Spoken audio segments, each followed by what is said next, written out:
राहुल एक छोटे शहर में पैदा हुआ था, जहां संसाधन कम थे लेकिन सपने बड़े।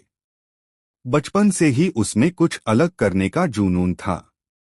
पढ़ाई में औसत होने के बावजूद उसमें व्यवसाय की गहरी रुचि थी। अपने पिता की छोटी सी दुकान में मदद करते हुए उसने व्यापार की बारीकियां सीखी। वह हमेशा सोचता था कि एक दिन वह कुछ बड़ा करेगा। कॉलेज के दिनों में उसने कई बिजनेस आइडिया सोचे, लेकिन संसाधनों की कमी के कारण कुछ भी शुरू नहीं कर पाया। फिर भी उसका आत्मविश्वास बना रहा। वह मानता था कि अगर मेहनत और सच्ची लगन से काम किया जाए तो कोई भी सपना सच हो सकता है। उसका सपना सिर्फ पैसा कमाना नहीं था। वह एक ऐसी कंपनी बनाना चाहता था जो समाज में बदलाव लाए और लोगों के जीवन को बेहतर बनाए। कॉलेज खत्म होते ही राहुल ने अपनी पहली दुकान खोली, एक हैंडमेड गिफ्ट शॉप। शुरुआत में दोस्तों और रिश्तेदारों ने खूब सपोर्ट किया, लेकिन कुछ महीनों में ग्राहकों की कमी होने लगी। राहुल को समझ नहीं आया कि समस्या कहाँ है। उसने पूरी मेहनत से अच्छे प्रोडक्ट बनाए थे, लेकिन मार्केटिंग का अनुभव न होने की वजह से वह ग्राहकों तक अपनी दुकान की पहचान नहीं बना सका। धीरे धीरे खर्चे बढ़ते गए और आमदनी घटती गई। आखिरकार उसे अपनी दुकान बंद करनी पड़ी। यह उसके लिए पहला बड़ा झटका था। वह मायूस हुआ लेकिन हार नहीं मानी। उसने इस असफलता से सीखा कि सिर्फ अच्छा प्रोडक्ट बनाना ही काफी नहीं, लोगों तक सही तरीके से पहुंचना भी उतना ही जरूरी है। उसने तय किया कि अगली बार वह मार्केटिंग पर भी उतना ही ध्यान देगा। पहली असफलता के बाद राहुल ने कुछ महीनों तक खुद को संभाला और फिर ऑनलाइन कपड़ों का बिजनेस शुरू किया। उसने लोकल निर्माताओं से सस्ते कपड़े खरीदकर सोशल मीडिया पर बेचना शुरू किया।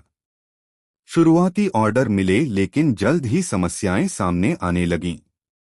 क्वालिटी में लगातार शिकायतें आने लगीं और कुछ ग्राहकों ने पेमेंट के बाद डिलीवरी न होने की शिकायत भी की। राहुल की ब्रांड की साख गिर गई। ऊपर से ऑनलाइन प्लेटफॉर्म की नीतियों का ठीक से ज्ञान न होने के कारण उसे भारी जुर्माना भी भरना पड़ा। 1 साल के भीतर उसे इस व्यापार से भी हाथ धोना पड़ा। इस बार राहुल को समझ आया कि व्यापार में भरोसे का कितना महत्व होता है। ग्राहकों का विश्वास जीतना ही सबसे बड़ी सफलता है। राहुल ने यह कसम खाई कि अगली बार वह गुणवत्ता और ग्राहक सेवा को सर्वोच्च प्राथमिकता देगा। अपने पिछले अनुभवों से सीखते हुए राहुल ने तीसरी बार एक फूड स्टार्टअप शुरू किया। उसने सोचा कि लोगों को हेल्दी और स्वादिष्ट खाना देने का आइडिया बड़ा चलेगा। कुछ दोस्तों के साथ मिलकर उसने एक स्मॉल फूड डिलीवरी सर्विस शुरू की। शुरुआत में अच्छा रिस्पॉन्स मिला, लेकिन जल्द ही समस्याएं बढ़ने लगीं।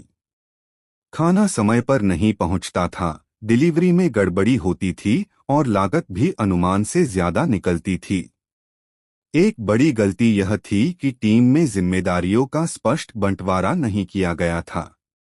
विवाद बढ़ने लगे और टीम टूट गई। इस स्टार्टअप को भी राहुल को कुछ महीनों में बंद करना पड़ा।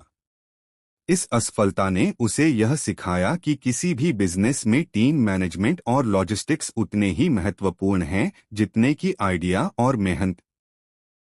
बिना मजबूत टीम और सिस्टम के व्यापार टिक नहीं सकता। समय बीतता गया, लेकिन राहुल ने हार नहीं मानी। इस बार उसने मोबाइल एसेसरीज का बिजनेस शुरू किया, जो उस समय तेजी से बढ़ रहा था। उसने थोक में सामान मंगवाकर बेचने का फैसला किया, लेकिन उसे मार्केट की प्रतिस्पर्धा का सही अंदाजा नहीं था। बड़े ब्रांड्स ने भारी डिस्काउंट और विज्ञापन में पैसे खर्च कर रखे थे, जबकि राहुल के पास सीमित बजट था। वह ग्राहकों को आकर्षित नहीं कर सका और उसका माल स्टॉक में ही पड़ा रह गया। कर्ज बढ़ने लगा और उसे फिर नुकसान उठाना पड़ा। इस असफलता ने राहुल को सिखाया कि सिर्फ ट्रेंड देखकर बिजनेस नहीं करना चाहिए, बल्कि अपनी ताकत और बाजार की मांग का गहरा विश्लेषण करना चाहिए। उसने महसूस किया कि उसे अपने पैशन और स्किल्स के हिसाब से ही बिजनेस चुनना चाहिए, न कि सिर्फ उस काम के पीछे भागना चाहिए जो सब कर रहे हैं। 5वीं बार राहुल ने इवेंट मैनेजमेंट कंपनी शुरू की। उसे लोगों के साथ नेटवर्किंग करने में मजा आता था और उसने सोचा कि वह इस कला को व्यवसाय में बदल सकता है। शुरुआती कुछ छोटे प्रोजेक्ट्स सफल रहे, लेकिन फिर कोविड महामारी आ गई और सभी इवेंट रद्द हो गए। उसकी कंपनी को भारी नुकसान हुआ। बिना रेगुलर इनकम के कर्मचारियों को तनख्वाह देना मुश्किल हो गया। अंत में उसे कंपनी बंद करनी पड़ी। इस बार असफलता उसकी गलती से नहीं बल्कि हालात से हुई थी, लेकिन फिर भी उसने इससे सीखा कि बिजनेस में आपातकालीन स्थिति के लिए हमेशा प्लान बी होना चाहिए। वित्तीय प्रबंधन और रिस्क मैनेजमेंट का महत्व उसने गहराई से समझा। राहुल ने तय किया कि अगली बार वह बिजनेस को इस तरह बनाएगा कि किसी भी संकट में वह डगमगाए नहीं। 5 असफलताओं के बाद राहुल ने अपने आप से गहरा आत्मचिंतन किया।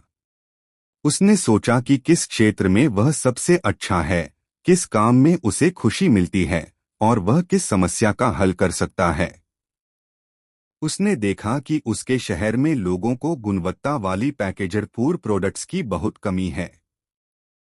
इस बार राहुल ने पूरी तैयारी से काम शुरू किया।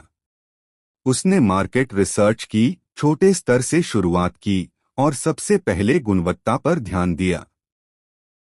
धीरे धीरे उसका प्रोडक्ट लोगों के बीच लोकप्रिय हो गया। उसने सोशल मीडिया का सही इस्तेमाल किया और ग्राहकों से फीडबैक लेकर लगातार सुधार किया। 1 साल के भीतर उसके ब्रांड को शहर भर में पहचान मिल गई। राहुल ने अपनी गलतियों से सीखा था कि धैर्य, गुणवत्ता, मार्केटिंग और ग्राहक सेवा से ही स्थायी सफलता मिलती है। यही सोच उसकी सफलता की नींव बनी। आज राहुल की कंपनी करोड़ों की वैल्यू पर पहुंच चुकी है। वह अब सैकड़ों लोगों को रोजगार दे रहा है और समाज में एक सकारात्मक बदलाव ला रहा है।